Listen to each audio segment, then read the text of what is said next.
Hi, everybody. My name is Amy Blackburn. I'm the program manager in the Family Caregiver Support Program, Love to Care at St. Barnabas Senior Services. And I'd just like to tell you a little bit about our program first. We have case managers who are assigned to our family caregivers who kind of act like guides and consultants throughout their caregiver journey. We're able to provide respite and emergency services as needed, and caregiver education and training on Zoom, and then support groups on Zoom. And right now we are offering Savvy Caregiver classes in partnership with USC, Edward R. Roybal Institute on Aging, and Alzheimer's LA. So in those classes, you can learn more about helping a loved one with memory loss, cognitive impairment, or dementia.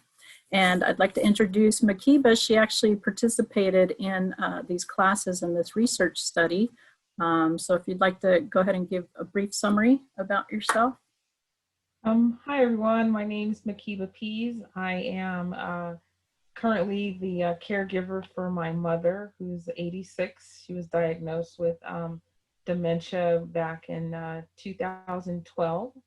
I've been living and on board with her full-time care since 2014. So I've kind of been in the fight and in the process, I'm going to say fight, just in the process of dealing with her illness since around 2012, and was given the opportunity to participate in the Savvy Caregiver program, which proved to be quite helpful in helping me understand just the progression of the disease and how things, kind of what to look forward to, just some additional information to put in the whole kind of scheme of caring for my mom. Okay, thank you. So I'm just going to go through and ask you a few questions about the Savvy Caregiver classes and workshop itself. You participated in, was it the 3-week session? Yeah, 3 weeks. Okay.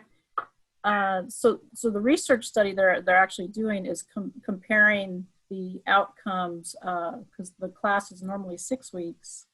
And so they're comparing the shortened version, the Express Savvy Caregiver is what they call it, to see if the outcomes are the same. And it sounds like you had a really great experience with it.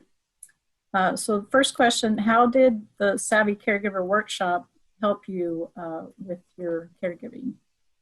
It was a very helpful series of classes. They packed a lot of information into. I did the 3.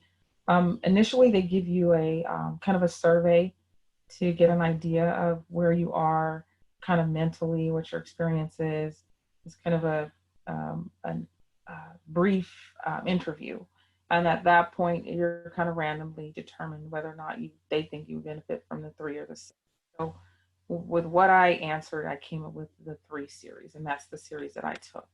But all 3 were extremely helpful. It was in a Zoom setting with, I believe there were 6 other participants, and with a very skilled presenter. She was very, very helpful and very knowledgeable about the disease. So it was a good 3 weeks.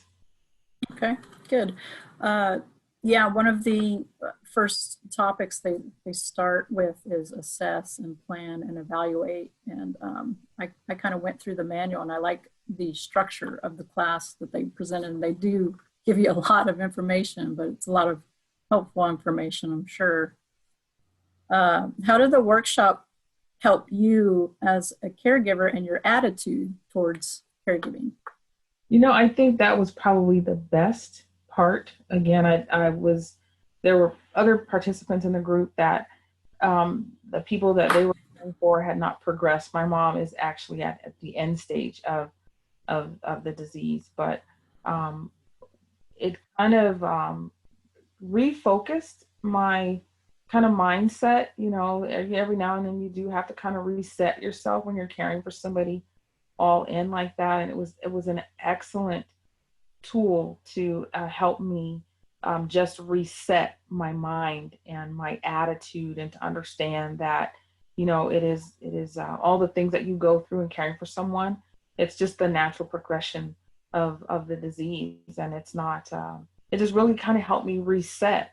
You know, it was like a rejuvenation. For me, it was a rejuvenation. I can't speak for what it did for everyone else, but for me, it was just a rejuvenation of just to a reset to say, hey, you kind of go down the rabbit hole when you're caring for someone full time and all the time, and it's what you see and what you do on a daily basis.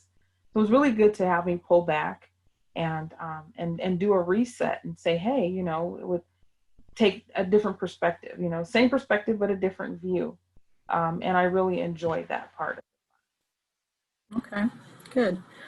Uh, One thing I noticed when in the attitude section was that that people with dementia, their behavior becomes a reaction and it's not a choice.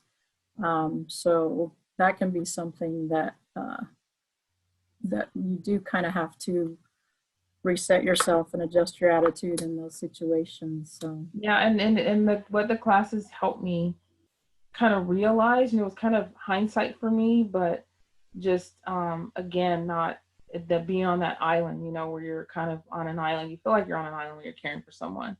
But what the classes really helped me do was just to understand that basically everything that I had gone through wasn't personal. It was just part of the disease and the progression of the disease. And I wasn't really on an island. Everybody who's dealing with someone, caring for someone with Alzheimer's went through or is going through the same thing. So it's kind of a reality check to say, hey, you're not any different than anyone else. These are just the natural things that happen as a progression of the disease. So it was really a lot of just light bulb turning on for me and saying, hey, it wasn't, I wasn't all alone. There were other people with me all along. I just didn't know who they were and how to reach out to them. right, okay. How did the workshop help you to understand how Alzheimer's and dementia affects the person that you're caring for? It really helped me understand their perspective. You talk about being them being reactionary. It kind of turned the mirror the other way for me, and it was something that I had never thought of how scary it is or would be to wake up and not know where you are or not know the people around you. I had honestly, of all the years that I had been dealing with my mother with dementia and Alzheimer's, never took that perspective to say, that there is a person behind all of that blank that you see and all the things that you can't get them to respond to. The backside of that is that it's even more difficult for them. And I had honestly never had that perspective until I took these courses. Say that, all the things that the frustrations, because again, it's very frustrating, is being quite honest, it's frustrating to deal with someone who can't respond to you. And you feel on your end that they should be able to respond to you. But I had not had that perspective of how frustrating it might be for them to not be able to respond to you. Whether they are just not able to, mentally not, cognitively not able to respond to you, or maybe it's there and they just can't say it. So I had never had that perspective, and that was like a huge light bulb moment for me to have it explained from their perspective. And again, just looking back in hindsight and even moving forward and dealing with my mom, since I took those classes, it's a different compassionate for her that I didn't have before in all these years that I had taken care of her. Yeah, that is huge, I think. There were some interesting quotes that really stood out. A person with failing memory, they're terrified when they're confused. So kind of putting yourself in their shoes and what they're going through can make all the difference as far as having that understanding and It did. It really different helped. perspective. I've talked to a lot of people dealing with people and their parents or whoever they're caring for with dementia, and they talk about the combativeness. There's always Hmm. a combative phase of this disease, and I understand it. You know, I didn't understand it before, but and having taken those classes, it's like wow, you know, never thought about it from that side of the disease and understanding. You know, if somebody's trying to undress me or take my clothes off or trying Right. to feed me or give me something that I don't even know what it is, I would probably be combative too. So in just having that understanding, it gives you more patience, more compassion, you know, kind of more understanding of the people that you're caring for. And I can honestly say I did not have that before those classes. I didn't have Mm-hmm. a clear understanding of that. You just kind of go through and you deal with it. I'm very kind and caring and loving, but just to understand that there's justification and reasoning behind that, or that should be behind that, when you're caring for someone, was very helpful for me. Good. Okay. What about problem behaviors? How did the workshop help you address any problem behaviors? You know, I had long since gone through that the whole. Yeah, that's what I figured. She's tail end, so Hmm. really no combativeness at this point, but it does pop up every now and then, where she gets kind of stubborn and combative. But you know, I I do it myself, and I tell other people that help me with her, give her 5 minutes and come back. Yep. I get a totally different response. But it really helped me understand. Again, that's what when I say you turn the mirror around, you know, that class and the series of processes and just charts and just plans that they presented, um, were things that I had to learn the hard way. I'd say, and if Yeah. I had them earlier, it would have given me a tool to kind of deal with it and approach it. So it was very helpful in kind of just again helping me understand and being more compassionate, being more understanding. Just a level, you know, it just heightened the level that I have now. I'm even more so now because now I know that it's part of the disease. It's not personal. It's not like they're just trying to be mean and combative. They're in a very scary situation, and that I would say is a very different perspective that I had before. You know, Right. their scary situation versus their combativeness. I don't see it as combativeness anymore. I see it as their scary situation. Yep. Good. It's good that you kind of had that realization with these Yeah, classes. a complete Um, change of perspective. what was that? It is different. My perspective is different. Hmm. Instead of saying, "Oh, their combative behavior," I think her scary situation. So that those I think are very different Yep. attitudes to have when you're dealing with someone. Yeah, and I like how they broke down the different stages too, like early, middle, and late, and how you actually to kind of to deal with that scariness and Yeah. and how they're feeling, the steps that you can take, and at the beginning you don't have to take as many steps, and then as it gets further Mhm. into the stages, you have to take more and more just small, simple steps, you It know. did, and it helped me set some expectations. Hmm. You know, once you understand kind of if you have an idea of how they're going to progress through it, you can set your expectations a lot different. So had I known what earlier what those classes offered, my expectations would have been a little different. I wouldn't have expected, you know, to like there was a wonderful video that they showed in the class where they asked the person to make a sandwich, whether Hmm. gave them choices of lettuce and tomato, and but all these choices out there.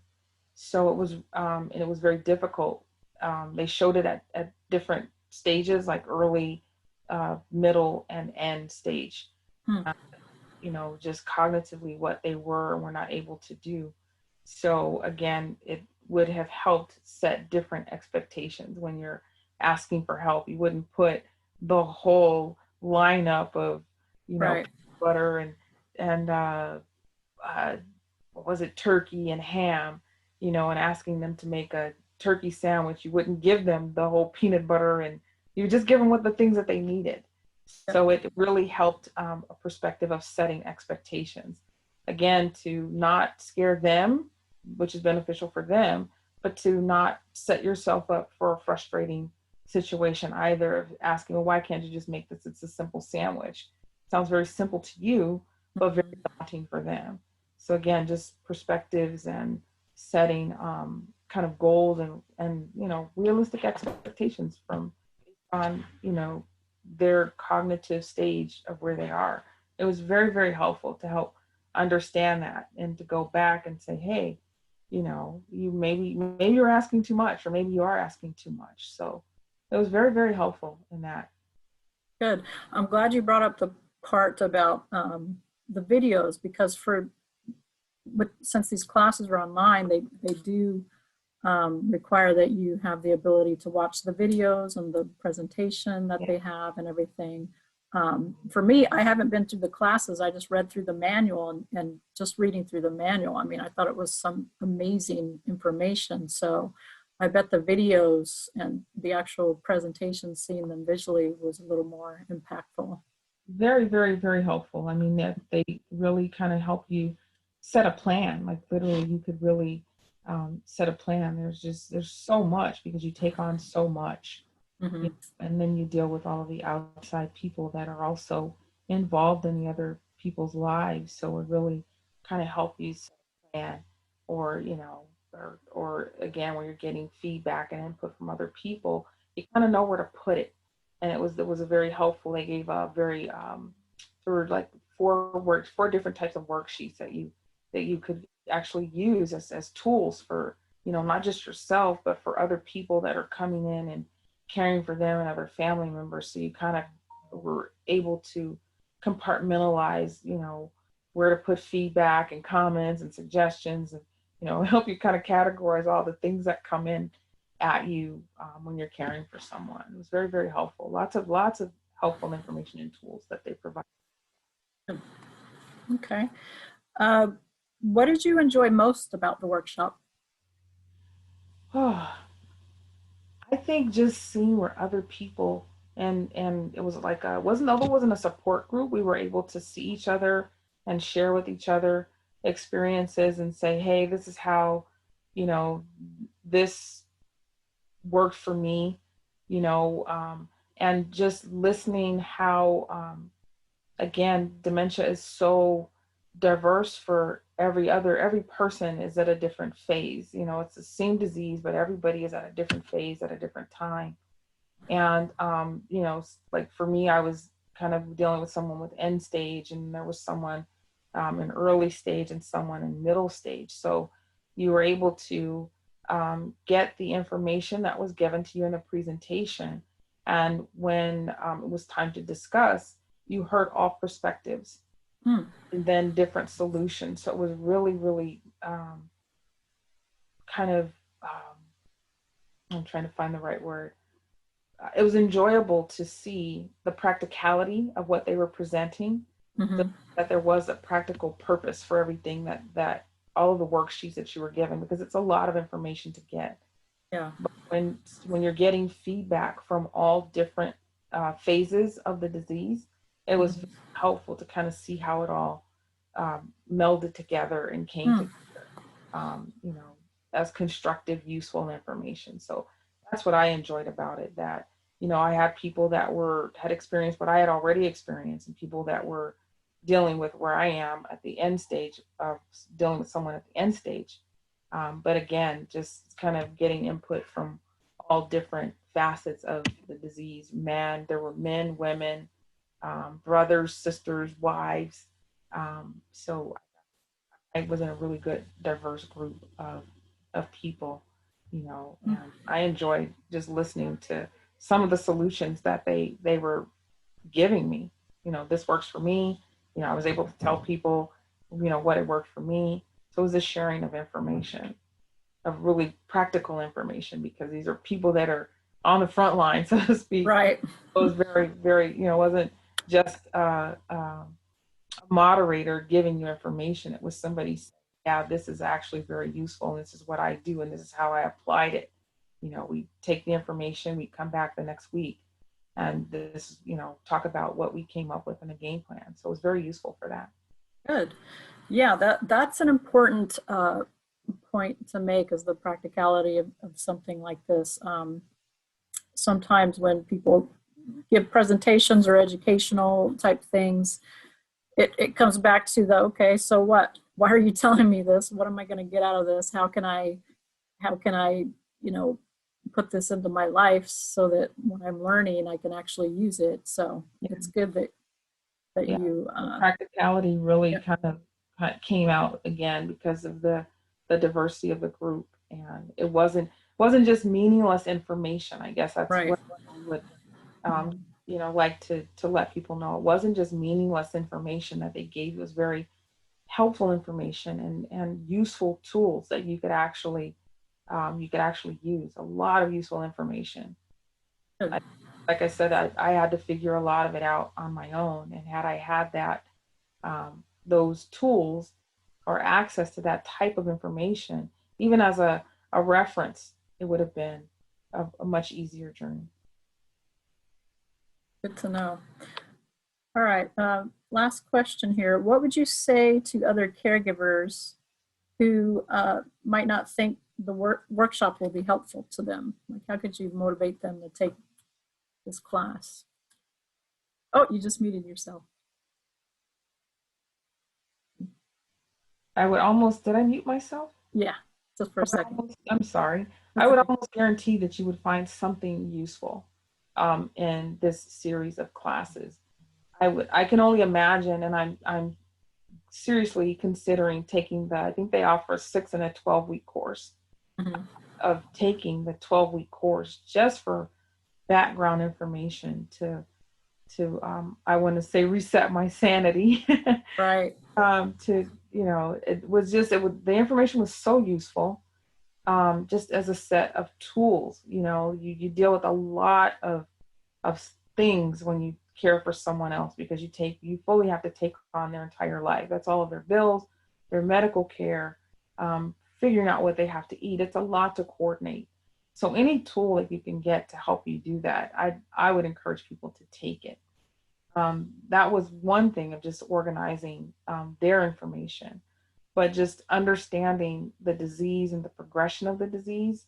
It is well worth your hours of time to get that information in your back pocket. Again, specifically for people that are dealing with early stages of dementia and Alzheimer's, you're going to save so much headache, heartache, and frustration with this series of classes, because it makes it all make sense to you. Mm-hmm. You're going to have to figure it out anyway. You may as well figure it out with a useful set of tools in your back pocket. And it'll keep you sane, because you'll think, again, you tend to go into an island and down a rabbit hole when you're caring for someone, because it requires so much time and so much care. But this series of classes, even the 3, was so worth it. You certainly won't lose anything. And it'll give you a good outlet to meet with other people that are going through this. You won't seem so alone. Okay, good. Okay, let's see. I just want to see if I missed anything as far as, because I took a lot of notes while I was going through the manual. I thought it was interesting when they said the loss of judgment becomes a factor when it comes to safety, especially. Driving has to stop, kitchen appliances supervised and controlled. Wandering becomes an issue. But along with that, loss of judgment means the person with dementia becomes insensitive towards others and their feelings. Oh, What was that? They do. I haven't met anyone that hasn't discussed just how mean they get. Mm-hmm. Yeah. And to know that that's coming. I've forewarned several people that I've talked with about how the disease progresses. Mhm. And I always ask, I start with the question, have they gone through their mean as a snake phase? Mm. You know, because one, they're family, so they still have some cognitive knowledge, and nobody can cut you harder than a family member. So they know those things, and they're usually things that are filtered out when they have their cognitive uh, brakes on. But once you Right. take those brakes off, it's a whole different ball game. Yeah. But you know, it'll give you that perspective, you know, to know that it's cognitive. They're not being mean. They don't know. And if we could all live without a filter for 10 minutes, boy, a lot of people would be told something that they didn't want to hear. But, you know, we live our entire lives with a cognitive filter on, and theirs is diminishing and leaving. So, again, I learned that the hard way. Had I had these classes, it probably would have cut a little less deep. But, you know, yeah, they go through that wandering, and you have to I had to take the knobs off of the stove early on. Um, uh, had to put a knob or a beeper on the door, you know, so that I would know that my mom would run for the ice cream truck. That was her thing. Oh, wow. I had to, I had to put, I had to put the door beeper on to make sure that, you know, she's going out. It's like a little 3-year-old to run toward the ice cream truck. So, Wow. um, you know, it's again, that was the phase. You know, it was part of the disease. You know, I'd made an agreement with the ice cream truck to give her whatever it is that she wants. She's not going to have any money, Good and I will idea. pay you at the end of the week. And he did. He gave her all the ice cream she could eat every day. Nice. Oh, and I would come to him, and he was such a nice man, and she's lived in her house for so long. He just, don't worry. She only ate 3 this week. I'll give her those 3, you know. Huh. There are Yeah. some good people out there. There really are. There are really good people. So she had definitely a set of angels around her Good. early in the process. But yeah, the wandering, that's all part of it. Hmm. Yeah, and you mentioning the people surrounding her, there still needs be a lot of education as far as the stigma of dementia and Alzheimer's, and people in their environment working with you, the family caregiver, and the person who has dementia. So I think we have a Yeah, little there ways is. to go. I've witnessed. I was in the mall once. I don't know if this should be part of the interview, but I was in the mall once, and there was a older lady and her daughter, and she was letting her have it, just letting her have it. And she was just trying to sit down and get her fed, you know. And I just kind of looked at her. I said, you know, I've dealt with my mom for, I think it was 5 years at the time, maybe 6, and I told her it will pass. And she looked like that was all that like I had told her Christmas was tomorrow. You know, I told her, I said, she won't be like that forever. I said, she will mellow down and she'll mellow out and it will pass. And a really aggressive security guard almost put his hands on her. And I Hmm. looked at her and said, whatever you do, don't. Just don't. She's talking. She's more than likely has dementia and Alzheimer's. Just leave her alone. I told him, just leave her alone. Give her 10 minutes and she'll be a whole different person. By the time I got my food and they were sitting down, she was starting to mellow out. And I just, you know, I took a minute to tell him, you know, it's, you have to blame it on her head and not her heart. And just leave her. Just leave her. She's going to be fine. Like, she's not hurting me, even though she was yelling at me too for looking at her. You Hmm. know, we do have to be more aware of the disease. You know, it's a form, I guess, suppose it could be considered a form of mental illness, but we do have to be made more aware as a society of the disease and what it looks like. Yeah. Good points. Great insight. Thank you so much. I just want to briefly again mention the SoCal Savvy research project with USC and Alzheimer's LA. You can participate in the classes regardless at Alzheimer's Los Angeles. They offer these classes all the time. But if you want to participate in research, which is always good to, you know, add to that body of knowledge that we're always seeking, especially for Alzheimer's and dementia, you mainly just need to participate in an initial survey, 3 follow-up surveys, and you get a $20 gift card for participating in those And they really do surveys. give it to you. They do good. Yeah. And the classes are online. You'll be randomized into either a 3-week or 6-week version. You meet for 2 hours each week. The focus group lasts about an hour, and participation is voluntary. You have to be 18 or older and caring for somebody with dementia or Alzheimer's or some type of memory loss or cognitive impairment. So that's the summary of the study itself. Do you have any final comments, Makeba? No, just if you have the opportunity to take these classes, I would just urge you to take them. You won't be disappointed. It'll be worth your time. And I can guarantee that all the things that they talk about, if you continue to care for someone, you will see them. You will see it. It was a great series of classes, and I'm looking forward to another opportunity or wherever I can gain more knowledge and provide more input. I'd be happy to do it. Okay, good. Thank you so much. And I'm going to go ahead and stop the recording.